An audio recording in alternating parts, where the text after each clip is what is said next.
10 خرچ کیے، یہ اوپر والے خرچ کرنے کی اجازت نہیں ہے۔ جو ضرورت کی چیز ہے اسے اعتدال کے ساتھ خریدو۔ خرچ غسل، خرچ کفن، خرچ صابن، اس پہ جتنا پیسہ خرچ آتا ہے اتنا خرچ کرو، اور جو بچ جائے وہ میراث میں ہے، اس کو صدقہ کرنے کی اجازت نہیں ہے بھائی۔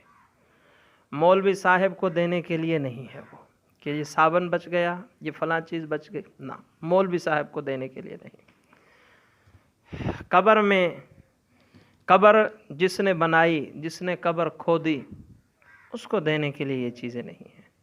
تھوڑی سی چیز بھی بچی ہے وہ سب وارثوں کا حق ہے، اسے خرچ کرنا گناہ ہے، ناجائز ہے۔ عام طور پر ہمارے ہاں یہ رواج ہے کہ ایسی چیز سے خریدتے وقت بے احتیاطی کی جاتی ہے۔ صابن 1 چکی لی گئی، آدھی سے زیادہ بچ گئی، جو بچ گئی یہ مولوی صاحب کو دے دو بھائی، یا دفن کرنے والے کو دے دو، اور یہ کپڑا کفن سے بچ گیا یہ مولوی صاحب کو دے دو، یا نہلانے والے کو دے دو، یہ فلاں غریب ہے اس کو بھیجو، اور مرحوم کے جو کپڑے ہیں جو مرحوم نے پہنے تھے یہ کپڑے بھی تقسیم کر دو، فلاں فلاں غریب ہیں یا مولوی ہے ان کو دے دو بھائی۔ یاد رکھنا ایک ایک پائی کا حساب دینا پڑے گا۔ یہ بچنے والی ٹکیا، یہ بچنے والا کفن سے کپڑا، یہ بچنے والی خوشبو، آپ اس کو صدقہ نہیں کر سکتے، جائز نہ ہوگا، اس کو ورثاء میں تقسیم کرنا ہے۔ اس لیے سب سے پہلا حق جو مال سے متعلق ہے وہ مرحوم کی تجہیز و تکفین ہے۔ تجہیز و تکفین میں اعتدال سے کام لیا جائے، اور جو چیز بچ جائے، تھوڑی ہے یا زیادہ، صدقہ کرنے کی اجازت نہیں ہے، اس کو میراث میں شامل کر کے تقسیم کیا جائے گا۔ بھائی محسوس نہ کرنا، ہمارے ہاں کیا ہوتا ہے، جب کوئی فوت ہو جائے تو اس کے مال کو بڑی بے دردی سے اڑایا جاتا ہے۔ آگے پیچھے کوئی مہمان آئے، سادہ پانی پوچھنا بھی ہمارے لیے مشکل ہو جاتا ہے۔ اگر کسی کی وفات پہ سینکڑوں مہمان آ رہے ہیں تو مرحوم کے چھوڑے ہوئے مال میں سے بوتلیں پلائی جاتی ہیں، یہ ہرگز جائز نہیں ہے۔ اور تیسرے دن کی قلخانی، ختم شریف، جس میں ہم بھی شامل ہیں، یہ چھوڑے ہوئے مال میں سے کرنا، اس کو کھانا شرعی اصولوں کے مطابق ناجائز ہے، حرام ہے، اور یہ مال کسی طرح جائز نہیں۔ یہ مال کس کا ہے؟ یتیموں کا ہے، جس کے اندر چھوٹے بچے بھی شامل ہیں۔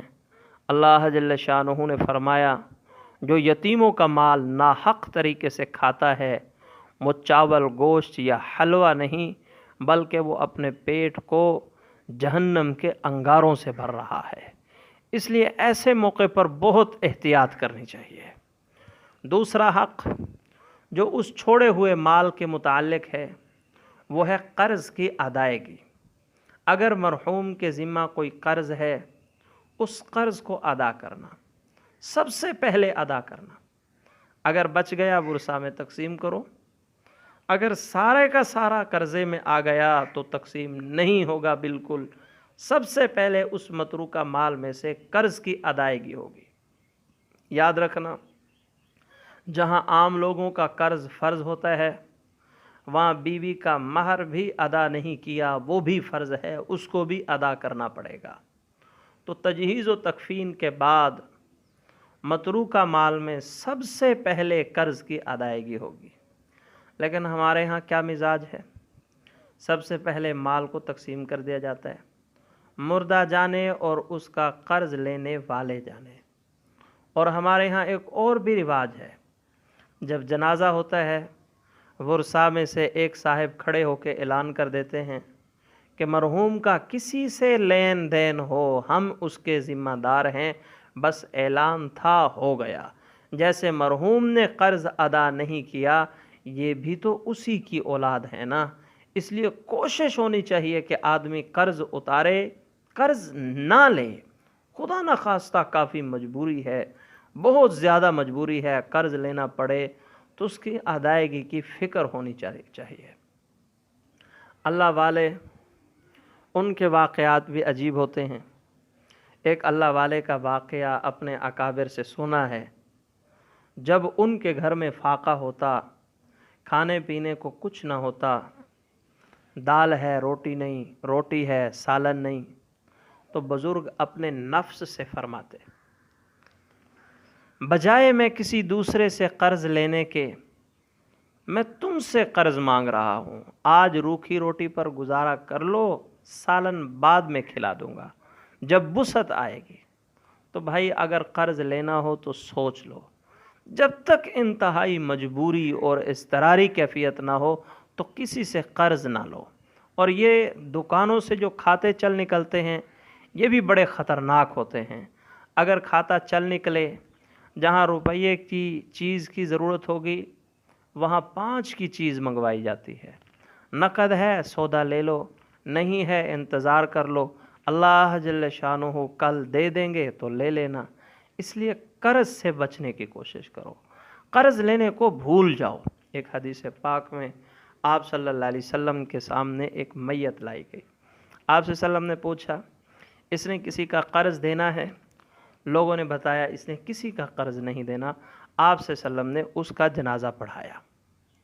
ایک دوسرا جنازہ آیا، آپ صلی اللہ علیہ وسلم نے پوچھا اس نے کسی کا قرض دینا ہے؟ بتایا گیا ہاں قرض دینا ہے۔ فرمایا گھر میں سرمایہ بھی چھوڑ گئے یا نہیں جس سے قرض کی ادائیگی ہو؟ بتایا گیا ہاں گھر میں سرمایہ بھی ہے۔ آپ صلی اللہ علیہ وسلم نے اس کا بھی جنازہ پڑھا۔ ایک تیسرے شخص کی میت لائی گئی، بتایا گیا اس نے قرض بھی دینا ہے، ساتھ یہ کہ گھر میں کوئی چیز بھی نہیں چھوڑ گیا، ادائیگی کے اسباب بھی نہیں ہیں۔ رحمت للعالمین صلی اللہ علیہ وسلم فرما رہے ہیں تم اپنے بھائی کا جنازہ پڑھ لو، میں اس کا جنازہ نہیں پڑھتا۔ سیدنا علی المرتضیٰ رضی اللہ عنہ کھڑے ہوئے، عرض کی یا رسول اللہ اس کا قرضہ میں اپنے ذمہ لیتا ہوں، میں ادا کر دوں گا۔ آپ صلی اللہ علیہ وسلم نے اس کا جنازہ پڑھا دیا۔ تب جا کے حضور علیہ الصلاۃ والسلام نے اس کا جنازہ پڑھایا۔ اندازہ فرمائیے کہ قرض کتنی سخت چیز ہے۔ ایک حدیث پاک میں رسول اللہ صلی اللہ علیہ وسلم نے فرمایا مقروض میت کی روح علیحدہ لٹکی رہتی ہے اور وہ اللہ جل شانہ کی دربار میں تنہائی کا شکار ہوتی ہے، قید تنہائی میں ہوتی ہے، اس کی روح قید تنہائی میں ہوتی ہے، تو بلا وجہ قرض نہیں لینا چاہیے۔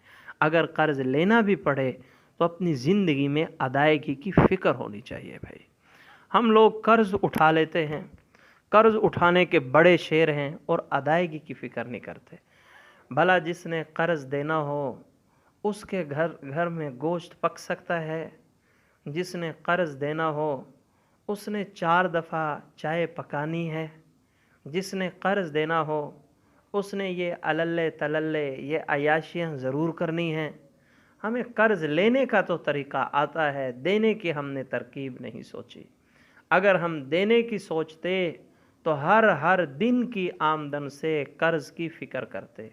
اس لیے سب سے دوسرا حق جو اس متروکہ مال سے متعلق ہے وہ قرض کی ادائیگی ہے۔ کوشش کی جائے اپنی زندگی میں قرض کو ادا کیا جائے۔ پھر بھی اگر قرض ذمہ میں ہے تو یہ ورثاء کے ذمہ لازم ہے کہ جائیداد اس کو تقسیم کرنے سے پہلے اس کے قرض کو ادا کرو۔ دوسری چیز، تیسری چیز وصیت ہے۔ مرتے وقت، مرنے سے پہلے اگر کوئی شخص وصیت کرے کہ میرے مرنے کے بعد میری جائیداد میں سے فلاں فلاں نیکی کا کام کرا دینا، اس کو وصیت کہتے ہیں۔ اس وصیت میں ضروری ہے وہ وصیت نیکی کے کام کی ہو، غلط کام کی، خلاف سنت کام کی نہ ہو، ایسی وصیت معتبر ہے۔